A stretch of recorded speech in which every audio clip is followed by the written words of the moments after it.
I'm Christopher Smith, Executive Chair of the Arts and Humanities Research Council. I'm delighted to be here tonight introducing the 6th Annual Research in Film Awards.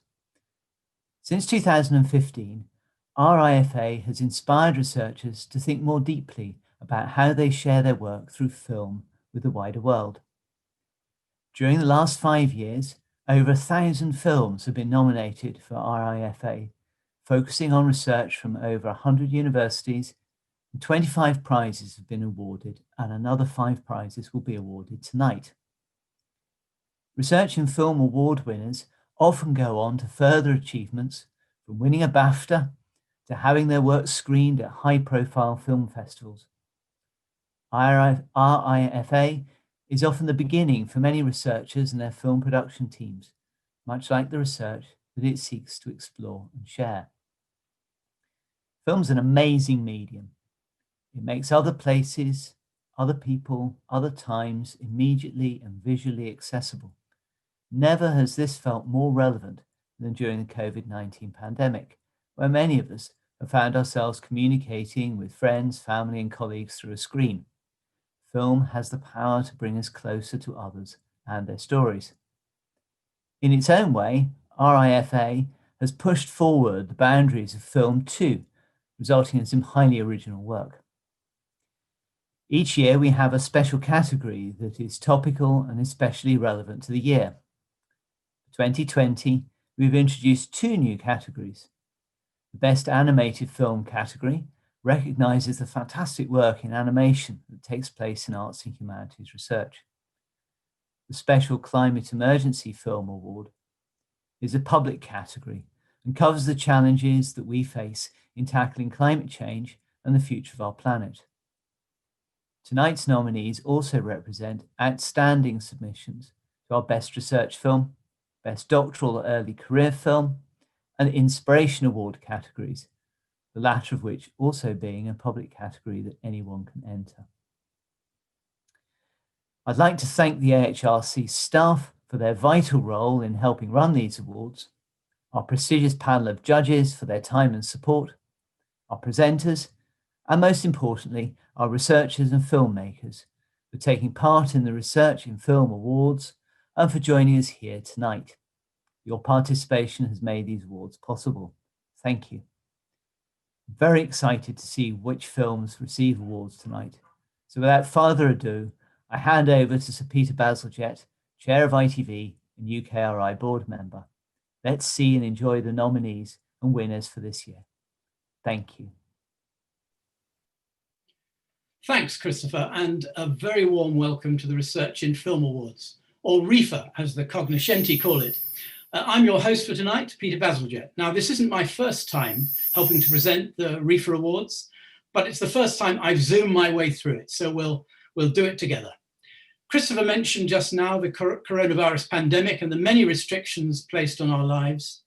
Creativity, culture, and filmmaking are so important for connecting people and expanding our horizons in these locked down times. And RIFA is just one of the important ways that the AHRC is supporting this work. Video, as well as text, is now one of the ways we communicate. It's as simple as that. It's available to all of us, and it's ubiquitous. I'm delighted to be able to guide you tonight through the 5 categories of RIFA. Each is very important in its own way. Each has its own stable of exciting entries, which I hope you'll enjoy watching clips of with us. Though each category can only have one winner, merely being on the shortlist is, of course, a significant commendation. These entries have been chosen from many, many more entries besides. The winner of each category will receive a trophy and prize money of £5,000 to go to future filmmaking projects. I'm sorry there's no cuddly toy as well. Now, to our first category, the Best Research Film of the Year Award. It celebrates the best film produced as an output or byproduct of arts and humanities research in the UK in the past year. To introduce the first category of the night is Anthony Lilly. Anthony is a media and theatre producer and strategist with an extensive background in innovation and digital media. He's Professor of Creative Industries at Ulster University, a trustee of Nesta, and chair of Blast Theory. He and I have a bit of history because we were on the board of English National Opera together, and we both have terrible singing voices. Over to you, Anthony. Thank you, Peter, I think, for that. It's great to be here this evening and to be able to kick proceedings off. So, as you say, Peter, as a media professional and more recently occasional academic, as I am, and as an AHLC council member, I'm absolutely delighted to be able to present the Best Research Film Award. This category is for the very best film, as Peter said, made as an output or byproduct of arts and humanities research in the UK.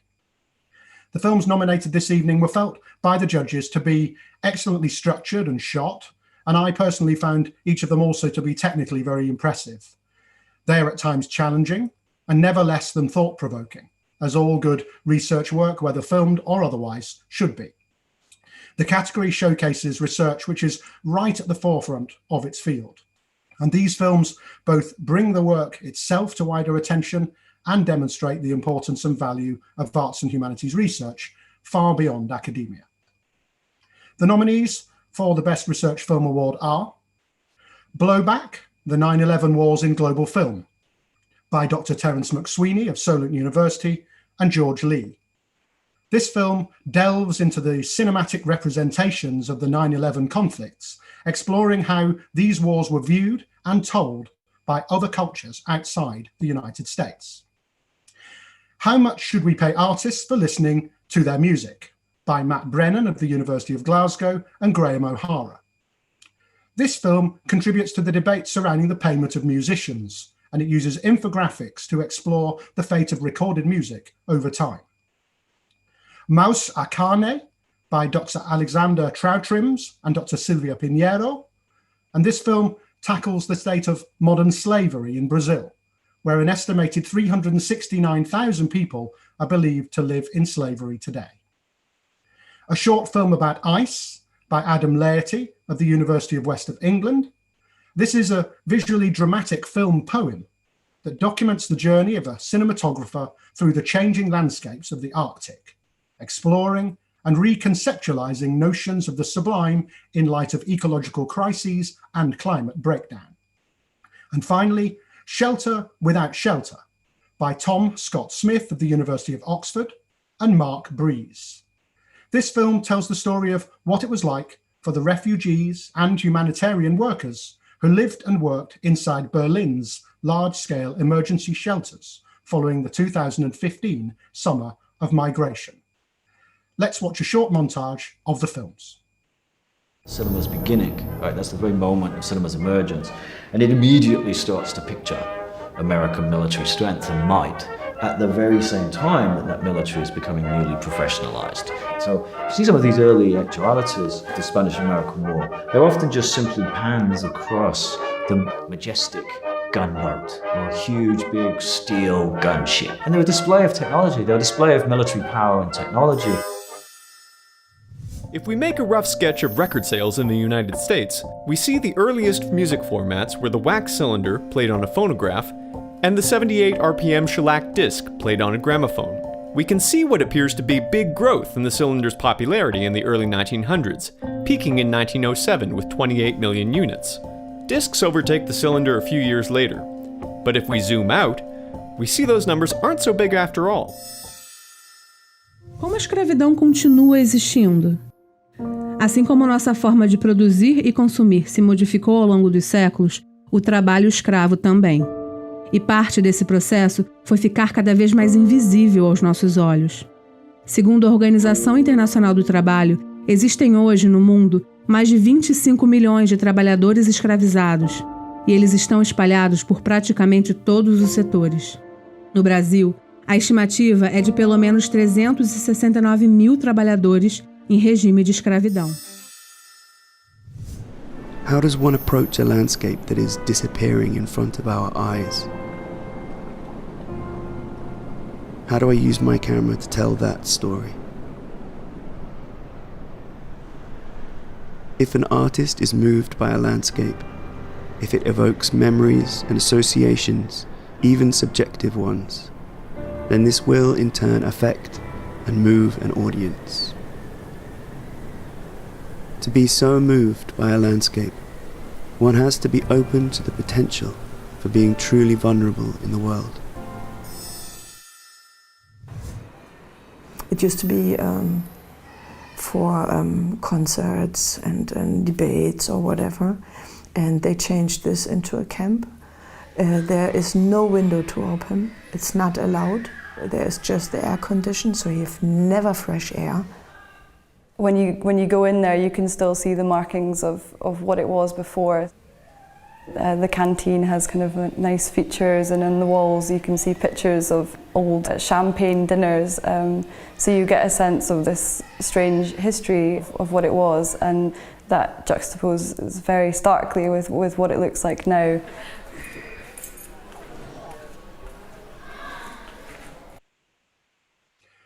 What a fabulous collection of work that is. The nominees should all be incredibly proud. But as always, there can only be one winner. And the winner is Shelter Without Shelter. And here to accept the award this evening is Tom Scott-Smith from the University of Oxford. Thank you very much, Anthony. And I'm delighted to receive this award also on behalf of Mark Breeze, with whom I made the film. I'd like to thank the AHRC and ESRC who funded the film, and to all of the staff at the Refugee Studies Centre and the Department of International Development at Oxford, whose support was absolutely invaluable throughout. I personally would also like to thank Mark, my fantastic colleague and collaborator, whose beautiful photography made this film what it is. Many other people helped us along the way, but most of all, we'd both like to thank the people featured in the film, who took their time to share their experiences and who often talked with real honesty about the failures and lessons of the refugee response in 2015. Finally, we'd like to pay tribute to the hundreds of thousands of refugees around the world, many of whom continue to wait for asylum while living in very difficult and sometimes completely unsuitable conditions. It's hard to conduct research on such a painful topic, and it seems inappropriate in some ways to celebrate a film that in many respects tells a story of our collective failure. But if it can at least stimulate some conversation about refugee shelter and our obligations towards others, then I think it's achieved something. And I hope that refugees, who this film is really about, can agree. So thank you again. Thank you very much, Tom. Many congratulations to you and to all the nominees. With that, it's back to you, Peter, for the next category. Thank you very much, Anthony. And my own congratulations once again to Shelter Without Shelter. Now, every year at RIFA, we aim to recognise fresh talent and new cutting-edge research.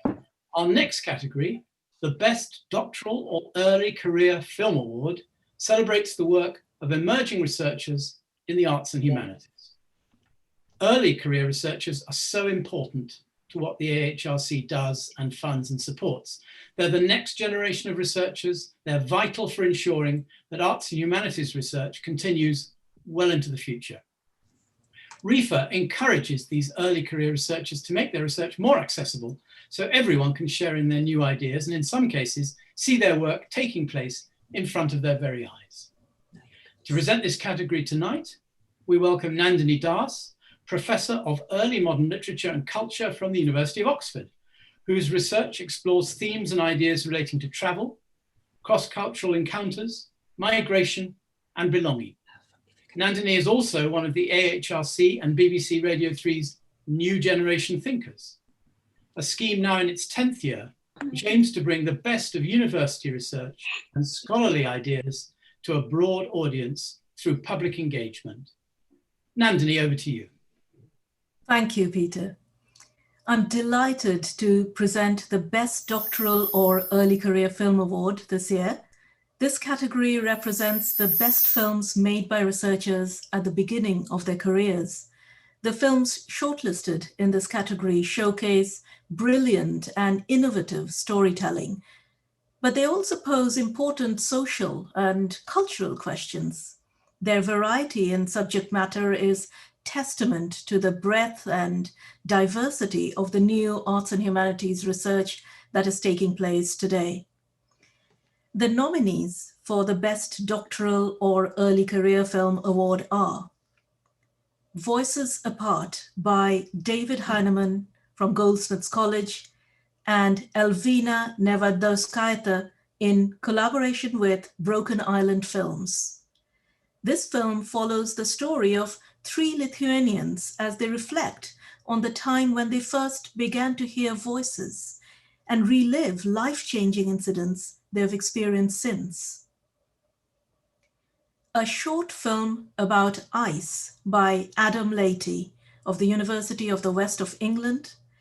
This is also nominated for the Best Research Film, Best Climate Emergency Film, and Inspiration Award categories. This film takes the viewer on a visually beautiful journey through the Arctic, exploring the sublime through the lens of climate change. Our third film is Shelter Without Shelter by Tom Scott Smith and Mark Breeze. This is also nominated for the Best Research Film category. This film tells the story of life inside Berlin's large-scale emergency shelters during the 2015 summer of migration. Our fourth film is Her Shigubu, The Dance of the Warrior by Karen Boswell of the University of Sussex, in collaboration with Rosalina Nyakhote, Samo Mulla, Emidio Juzin, Sidonio Givendas, Cecilia Engels, Rodrigo Coelho, and members of the Mozambican Cultural Association Horizonte Azul. This film explores how girls living in Mozambique are fighting back against sexual violence through appropriating the male warrior dance, Shigubu. And our last film is Details, Social Realist Film by Women by Ben Lamb of Teesside University, Anna Coatman, Catriona McInnes, Sam Haley, and Ed Maggs. This film challenges dominant academic perceptions of British social realist film by capturing 3 critically acclaimed filmmakers, Kate Dickie, Tina Gavari, and Morag McKinnon, as they discuss the female directors that inspire them and the unique perspective women have had on social realist cinema. And here are the films.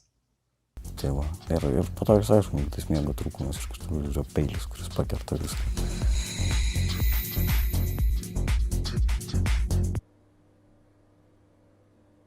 Ar tu galėtum papasakot, kaip tau sekasi dabar?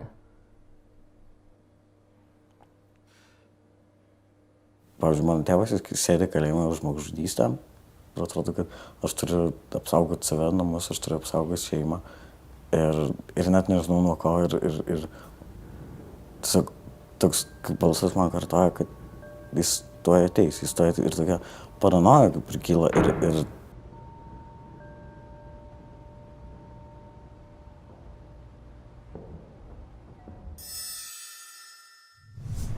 The sublime experience has 3 stages. First is apprehension, in which the human subject encounters an object larger and greater than the self.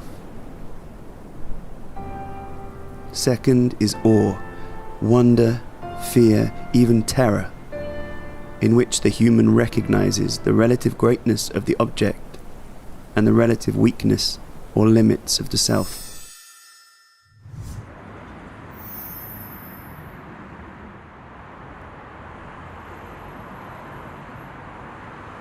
The ICC is this big grey spaceship conveniently located at the Autobahn. I saw it on 2 days before we moved in, and I was shocked.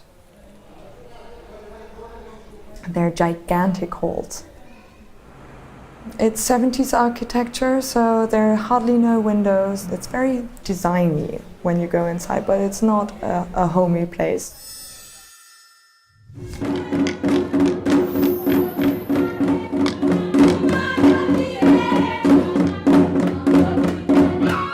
Xigubu é uma dança de origem Zulu, em que o povo Zulu usava essa dança para reivindicar os seus direitos.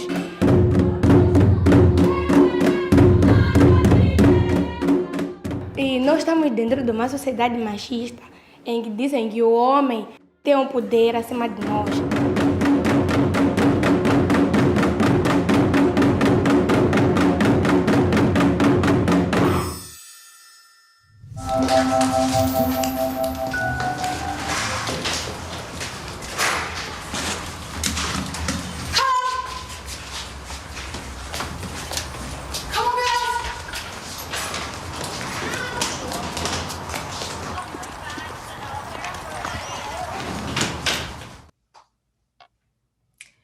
Wonderful films. And the winner today for this category of the Best Doctoral or Early Career Film Awards is Voices Apart. And here to accept the award this evening is David Heinemann from Goldsmiths College. Thank you so much. I can't believe it. Thank you. I'm really, really honored. We began the film in 2016, and we recorded the testimony then, but we never recorded any picture. We always knew we were going to use actors to portray the contributors. We wanted to protect their privacy, and it took us some years to find the right form to make this film. We tried various things, and then we realized that a literal reenactment of the contributors' stories might be the most truthful and maybe the most, I hope anyway, the most engaging way to bring the remarkable stories to the screen. It took us some years to find the and we were just blessed, I think, with the rich, and really brave testimony of the contributors, and the dedication of the actors who really embraced their characters. They had to lip sync with syllable accuracy to the recorded testimony, and if you've seen the film, you know that some of that testimony is very fast, and there are pauses and unusual inflections, and the actors just completely embodied those characters, almost channeling them, and they just worked really, really hard. And so in addition to getting the lip sync accuracy, they also, I think, delivered really good performances. In fact, the actress who plays Agnia, the woman, she was in her first year of acting training, and this is her first film role. So we were really, really proud of her. So I'd just like to say a heartfelt thank you to the contributors and to the actors, and also briefly to my PhD supervisors at Goldsmith College, Rachel Moore and Robert Smith, who have been with me for 5 years on this sometimes sort of crazy journey. I'd like to thank Middlesex University, where I work as a lecturer in filmmaking. They actually gave me research funding toward the making of the film. And finally, the project couldn't have been made without my filmmaking partner, Elvina Neverdal-Skaitia, for whom no challenge is too great. She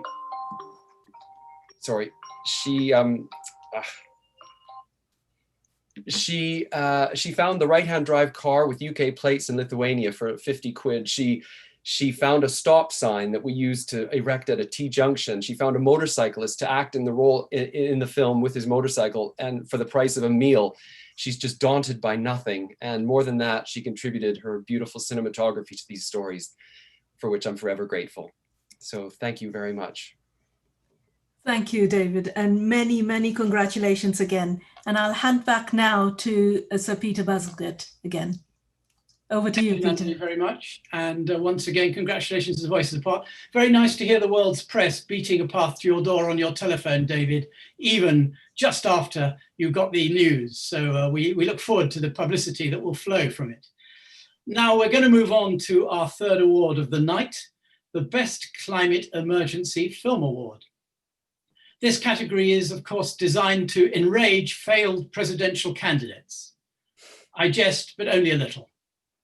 This category is in fact our special category this year, which changes from time to time, from year to year. In previous years, we've celebrated films around topics such as migration and mental health and well-being. In 2020, we recognize films that relate, as I said, to climate change. When the 2020 RIFA categories were announced, the United Nations Climate Change Conference in Glasgow was also due to take place this year, as you all remember, in fact, this month, bringing the eyes of the world onto the UK as answers were being sought for the climate crisis. Now, although that conference has now been delayed till 2021, the issues and the debate surrounding the climate emergency remain of critical importance right now. Arts and humanities research can offer compelling perspectives about weather, climate change, and natural history, each with important implications for the way we engage people in caring for and protecting their environment. I'm very pleased we're joined tonight by Alice Roberts, who's a broadcaster and Professor of Public Engagement with Science from the University of Birmingham.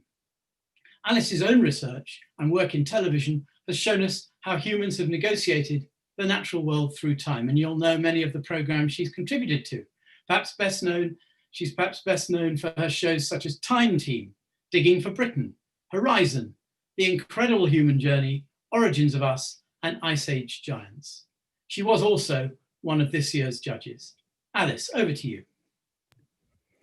Thank you very much, Peter. It was an incredibly difficult thing to judge as well. Being on that judging panel was a complete joy, seeing all of those films, which are all absolutely wonderful, but then having to try to judge them. I mean, they are brilliant, all of them, and everyone who is here tonight should be just delighted that they have been shortlisted, because it was a tough competition and it really means something important.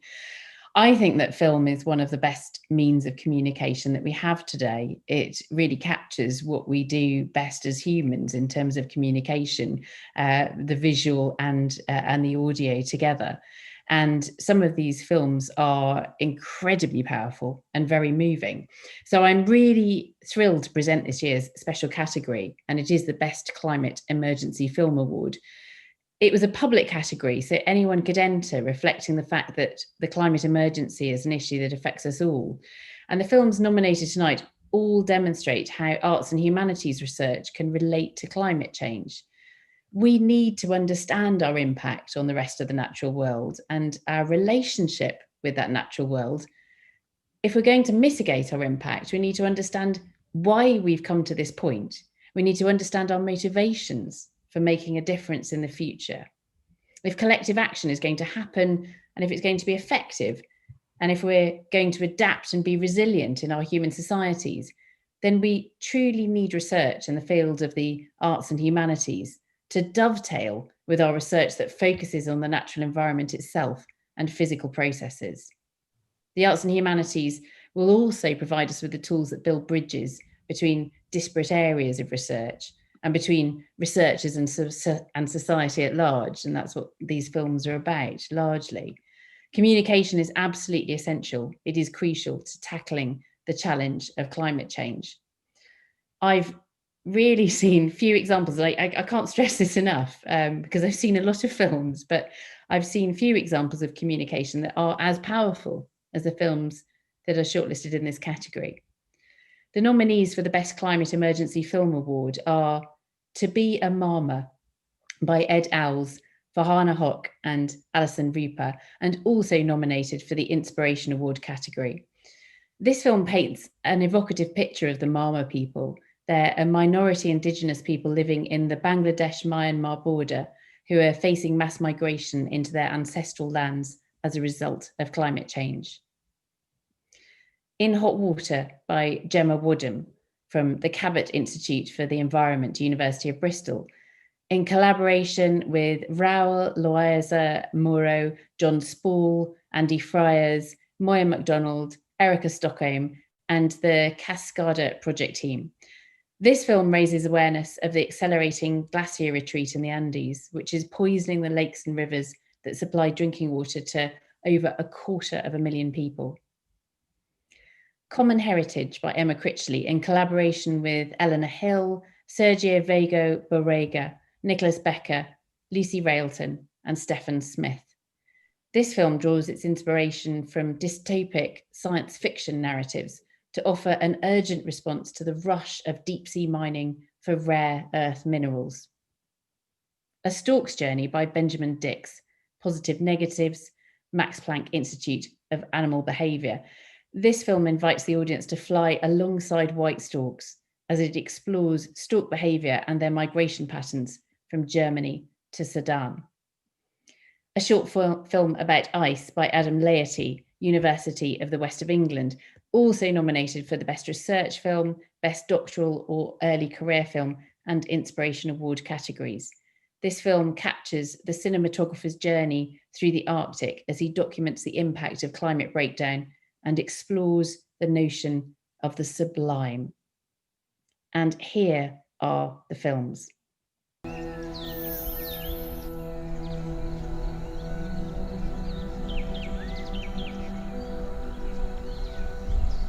It's the most beautiful place in the world.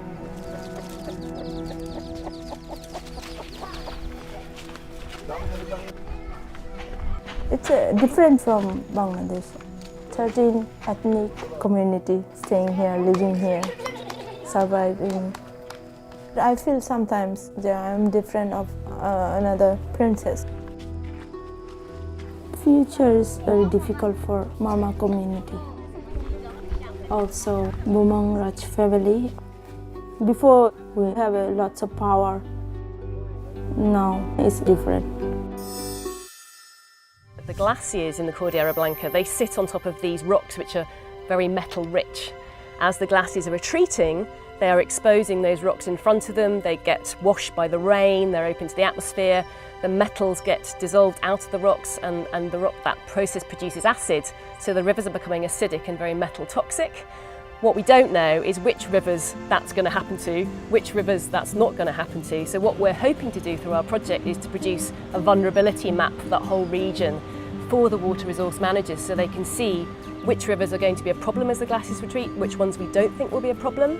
And then on the flip side of that, to work with these communities to help them to remediate some of the toxic waters in the rivers, which is happening due to glacier retreat. So they're constructing artificial wetlands, and by working with these communities, I think what's quite nice is actually we're kind of implementing a solution to the problem rather than just diagnosing the fact that there is a water quality problem in the mountains in that region.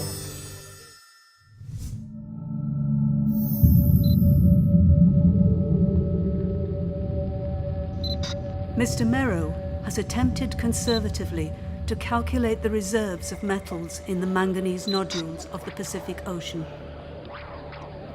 The nodules contain 43 billion tons of aluminium, equivalent to reserves for 20,000 years at the 1960 world rate of consumption. Nearly 1 billion tons of zirconium, equivalent to reserves for 100,000 years as compared to 100 years, equivalent to reserves for 150,000 years as compared to 100 years on land, iron as compared to 500 years on land. Distinguished delegates, may I ask you to rise in your seats to observe a minute of silence for prayer or meditation.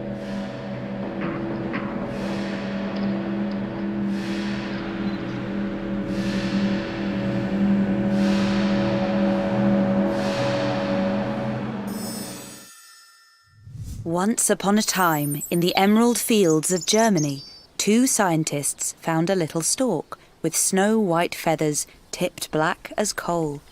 They fitted a small device to her and said, "Go fly, so we may know the journey of your life." And off she flew, joining a flock of 10. Soon, the 10 became hungry and stopped to sniff out food. But some were poisoned with pesticides, and 10 became 8. So on the flock of 8 travelled all across Europe, through gleaming glass cities. Landscape is the freest element of a film, the least burdened with servile narrative tasks, and the most flexible in conveying moods, emotional states, and spiritual experiences.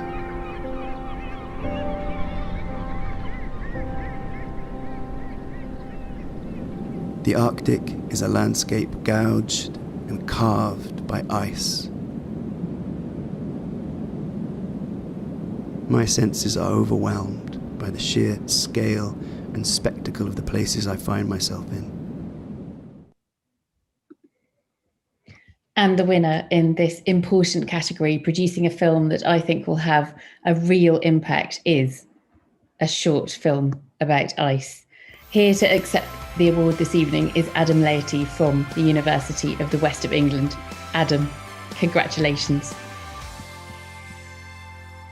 Unmute. Hi, thank you. That's really wonderful. Thank you very much. I've got a bit to say, so I'll bash through it. I wanted to say thank you to the AHRC, the organisers of the Research in Film Awards, the judges of this category, and the other shortlisted filmmakers and their fascinating and important films. I'd like to thank Jonathan E. for his incredible sound work and his impeccable attention to detail. Pete Judge for his beautiful and elegant piano compositions, Matt Thomason for coming through with his ethereal electronic pieces in the 11th hour, and Eric Estelle for the additional camera support. I'd also like to thank the University of West of England, the 3D3 Centre of Doctoral Training, Andrew Spicer, Claire Johnson, Terry Flaxton, my 3D3 cohort, the Arctic Circle residency, my fellow strange gods and the guides and crew of the Antigua, and various friends who read the script and who reviewed the edits of the film and who gave such kind encouragement along the way. Special thanks go to the Laity family, the G family, the Winnan family, and the Warnock family, and with unending gratitude to my wife Beck and our daughters Dora and Peggy. I'm going to really quickly just say something, just quickly go on. In the film, I quote aspects of Theodore Retker's poem, The Waking. We think by feeling, what is there to know? I feel my fate in what I cannot fear. I learn by going where I have to go.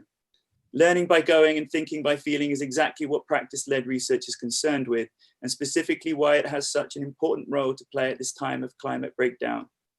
The science is clear, and yet it's so overwhelming and impersonal that it's up to artists, and I believe particularly cinematographers and filmmakers, to communicate the facts and tell the stories of climate change in ways that enable the viewer to feel connected to the problem. I feel so proud that a short film about ice is being honoured here, because it's such a deeply personal film that tries to express something that's so difficult to put into words alone. It's a story that really has to be told through cinematography. Finally, I'd like to dedicate this award to all creative people who are trying to tell their stories when suffering with poor mental health. My advice to them is to try and embrace the whole of their experience, to accept that suffering is part of being creative, and expanding on the words of Donna Haraway, to stay with, and if possible, even play with the trouble. Thank you very much.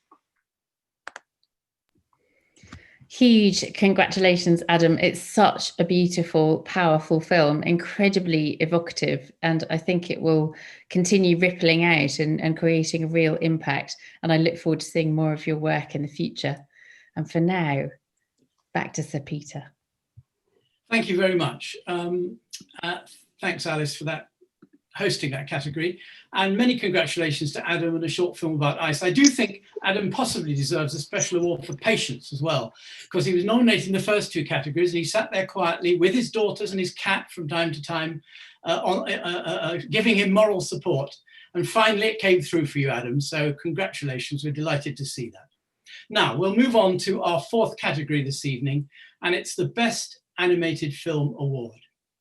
Arts and humanities research touches everywhere, from the mundane everyday life of individuals to the mass movement of millions, from our shared histories to our most complex inner selves. With this vast, tapestry of human experience. To illustrate, it's no surprise that animation often has the greatest potential to bring arts and humanities research to life. It's rather like animation, I always think, rather like our internal imagination. It sets us free from the constraints of live action. So who better to present this award than my good friend Dave Sproxton. Dave's a BAFTA-nominated and Oscar-winning cinematographer, co-creator of the much-loved Morph, recently seen again on our screens, I'm pleased to say, and co-founder of the famous Aardman Animation Studio in Bristol, known and loved by adults and children alike as the home of Wallace and Gromit, Chicken Run, and Arthur Christmas. Dave and I worked closely together at the National Film and Television School. Very good to see you again, Dave. Over to you. Thank you very much, Peter. I'm delighted actually to present the Best Animated Film Award this year.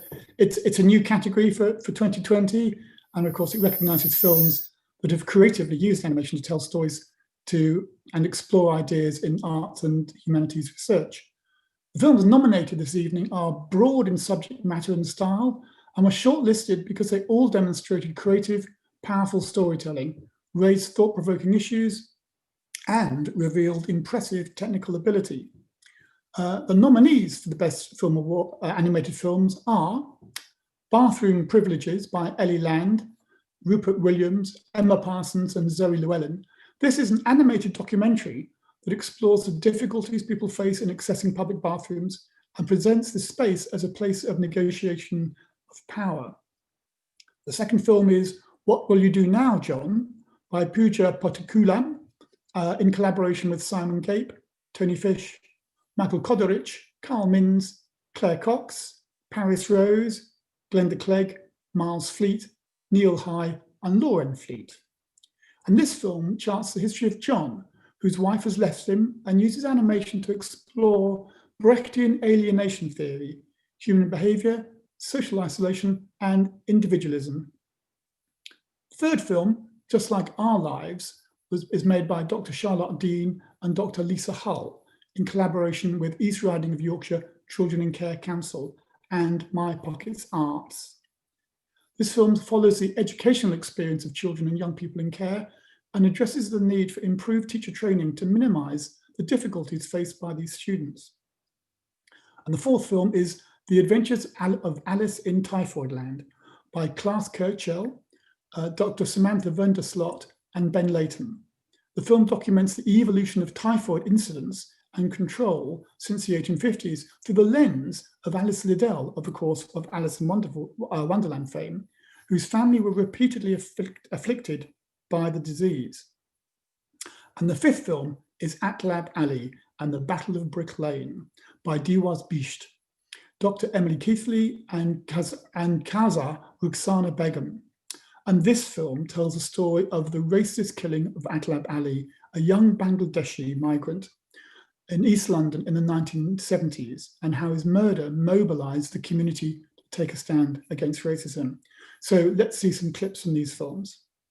When it comes to bathrooms, I don't really have a choice. There is usually only one disabled bathroom. I used to do some hydrotherapy, so I'd been to the swimming pool. And I remember there were some teenage girls and they were in there for quite a while and they had been taking selfies. I knocked, I said, ladies, please, this is the only facility available to me. I'm cold, I'm wet, and dripping water all over my electric wheelchair. Can we please get on with it?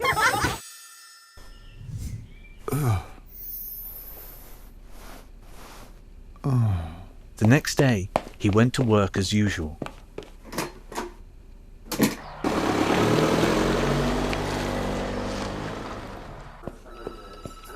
Hello, John.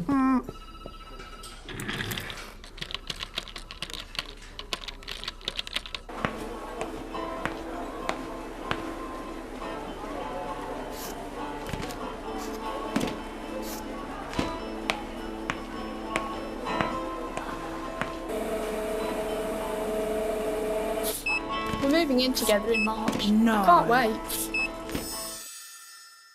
It was something I hadn't expected, to be told you'd be living apart, that a piece of your life would be missing. and a hole opened up in your heart. I thought now my parents don't love me. I thought that I'd done something bad. I wondered if this was a punishment that kids with things wrong with them had. Life in the care system is tricky. It's different to life with your mum. It's an over-responsible parent with forms to permit all your fun. Social workers are constantly changing, and as you get one you can trust, she gets a promotion or changes her job and tells you she's sure you'll adjust. Alice and her friends loved to spend time on the Thames. However, it soon became clear that the river contained more than they bargained for. Right next to Alice's home in Christchurch College, an underground stream quietly discharged sewage. Unseen by Alice and her friends, it contained a germ. It was small, rod-shaped, and hairy. Its name is typhoid. Racism kind of raised its ugly head probably from mid-70s. So 75, 76 is when violent racist attacks were taking place against Black and Asian community. And of course you had the far-right National Front who were instigating some of this violence or were encouraging young people to carry out violence against Black and Asian community. So in 1978, at the height of racial tension in Tower Hamlets, propagated by the National Front as a political party with their hooligans organizing from various pubs and other premises in the area, were running rampage on our community. First of all, congratulations to all the nominated films. They're all worthy entries. The winner of the Best Animated Film is Bathroom Privileges. And here to accept the award this evening is Ellie Lamb from the University of Northumbria. Well, thank you, David, and thank you to all of the judges for our award. We're absolutely thrilled. I'm accepting this award on behalf of myself and co-director Rupert Williams, who's really this film really comes from him. It was his kind of original idea, and we kind of collaborated together to make it. We'd like to thank, most importantly, our contributors. That's Ben, Kemi, and Emma, whose stories that we feature. We'd also like to acknowledge and thank the wider community of people who struggle to access bathrooms. There's so many more stories to be told and so many more agendas that we kind of need to push. We feel like we only kind of scratched the surface in making this film. And we'd like to thank our producer, Emma Parsons, and our wonderful creative team. And also thanks to our funders, BFI Doc Society. Thank you. Well done, Ellie, and congratulations to you and your entire team. And I hope you do some more in the future. I'm looking forward to seeing those. And now back to Sir Peter. Thanks very much, Dave. That was almost as good as a piece of Wensleydale. and congratulations to Bathroom Privileges. Now we're coming to our fifth and final category of the night, the Inspiration Award. Like the Best Climate Emergency Film Award, this category is open to the public and recognises films produced in the UK which have been inspired by the arts and humanities. This could be as a result of attending an arts festival, visiting a museum exhibition, through reading a particular book, going to a play or some other sort of performance, any of which might have helped inspire the maker in any shape or form. It's that broad. So this award really is one of the widest ones where we've cast this broad net, recognizing so many different areas where arts and humanities can reach, even the places that may be unexpected.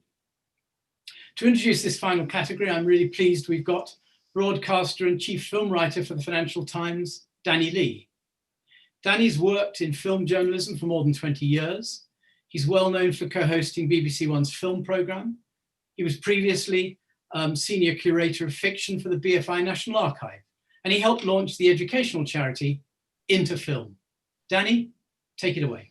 Thank you very much for that, Peter. I hope everyone's been having a very good evening. It feels kind of melancholy and yet also fitting that this is the final award of the evening. It's fitting, I think, because the Inspiration Award isn't there just to reward excellence in research and excellence in filmmaking, although we'll be doing those things. The Inspiration Award is also there, I think, to recognise the films which the judges feel will plant a seed and which will inspire and kindle other researchers and other filmmakers, and so will in turn lead to next year's awards and to the years following those. So it's a pretty special award.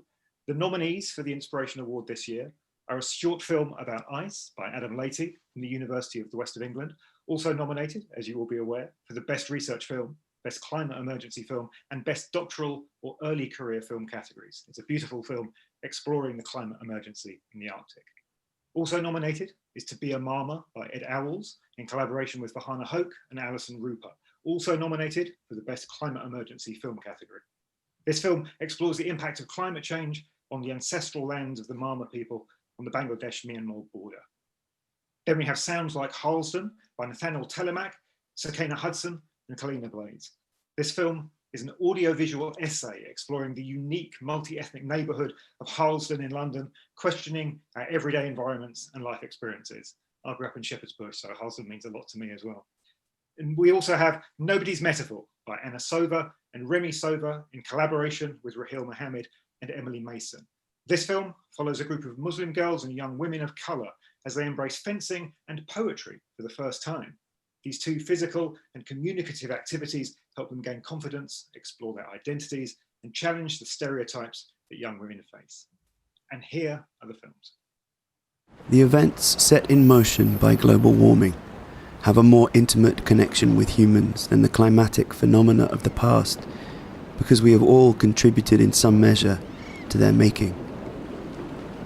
They are the mysterious work of our own hands, returning to haunt us in unthinkable shapes and forms. The cinematographer is unwell. The cinematographer cannot sleep. The cinematographer feels a suffocating weight of guilt. The cinematographer has lost his capacity for empathy, and all of his self-compassion is gone. The cinematographer lives in dread fear of his camera. The cinematographer has seen enough.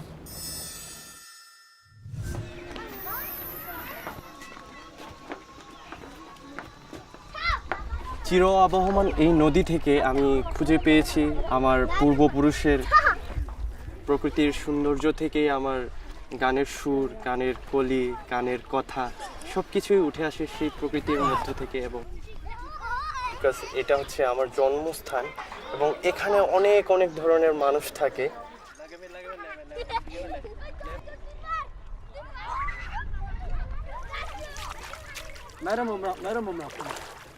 অনেকেই বলতো যে বান্দরবানের রাজার family থেকে অনেক কিছু উৎপত্তি হয়। আমি বুঝিয়ে দিতে চাই যে সবাই সব কিছু করতে পারে। They're trying to get us out as black people right now and it won't work. We are the longest lived and we shall be here. With all what's going on, we're gonna remain because we are the first people and we're gonna remain as the first people. Harlesden mean too, it's a lot of changes they try to bring into Harlesden. But we must also remember, don't forget the original people that built Harlesden, make Harlesden what it is today. Right now I describe it as I can see where they're trying to push us out of it. And a lot of changes coming into it. A lot of black people with a lot of business. We had a lot of houses, a lot of position, and all that is taken away. It will return back. I'm a potato, not a couch potato or a jacket potato. I'm a poisonous potato. My venom runs through your veins like the negative energy people produced used to poison me, but I'm different now. I'm stronger than you'd ever expect. This has been really, really inspiring for me to hear what you guys have to say. As long as it's your choice and you're making it independently and you're feeling free and able to do it, then that should be completely fine. My name is not me. My appearance is not me. My personality is me. I am not a bunny rabbit. People say this because I don't fit their beauty standards.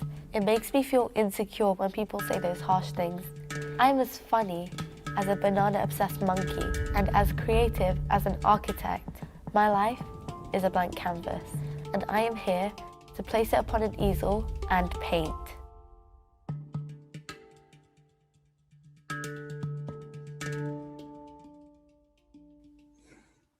Okay, and so the winner of the 2020 Inspiration Award is To Be a Mama. So I'd like to welcome to virtually accept the award, Ed Howard. Wow, that was a bit of a surprise. Thank you. Sorry, I really wasn't expecting to win. Congratulations to all the other nominees. There's like a wonderful selection of films, and I'd love to see them at their full length. Thank you to the HRC for nominating, for shortlisting our film, and to UCL for their initial support for it. The team behind it were wonderful. It was quite a long journey making it. For Hannah has been working on her PhD with the Mama for almost 6 years, I think. And really this is, I wish she was here with me. Thank you mainly to the Mama community, Princess Daisy, the King, the late Guru Bante, the head monk, and Mong, the singer. It will mean an awful lot to the Mama people. There's been very few films made with them.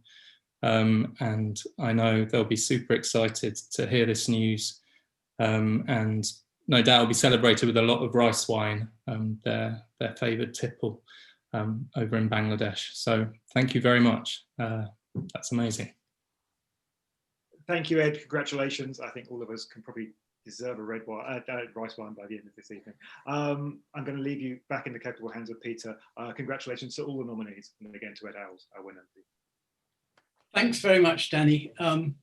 And warm congratulations from me also to Ed and To Be a Mama, and Ed, to all your colleagues involved, and to the subjects of the film. So we're almost finished. Well done to all our winners tonight, and thank you to all of our researchers and filmmakers nominated, to our presenters, and also to our judging panel. That is the end of the Research in Film Awards for 2020. So thank you so much for joining us as we celebrate all these fantastic films. Normally we'd adjourn now for a noggin or two, but I think we're just going to have to open a bottle at home and think fondly of what we've seen this evening. It sounds as though the tipple of choice for the evening is rice wine, dedicated to the final film winner. Don't forget that you can find out about all of the films you've heard about tonight on the AHRC website. That's at ahrc.ukri.org. Say that again, ahrc.ukri.org. Many of the films that we've shown are available to view in full online on that website, and as I'm sure we've indicated, they're well worth viewing. Please make a note to have a gander at them. The films we've seen tonight have taken us from the everyday streets of Britain to frozen ice caps, and from international conflict to our most inner selves. I don't know about you, but I've found the breadth of the research, the creativity, and the sheer humanity on display tonight an inspiration. So I hope you all enjoyed this evening's films as much as I did. Until next year, when we hope to see you in person in a magical post-COVID universe. Thank you to you all, and good night.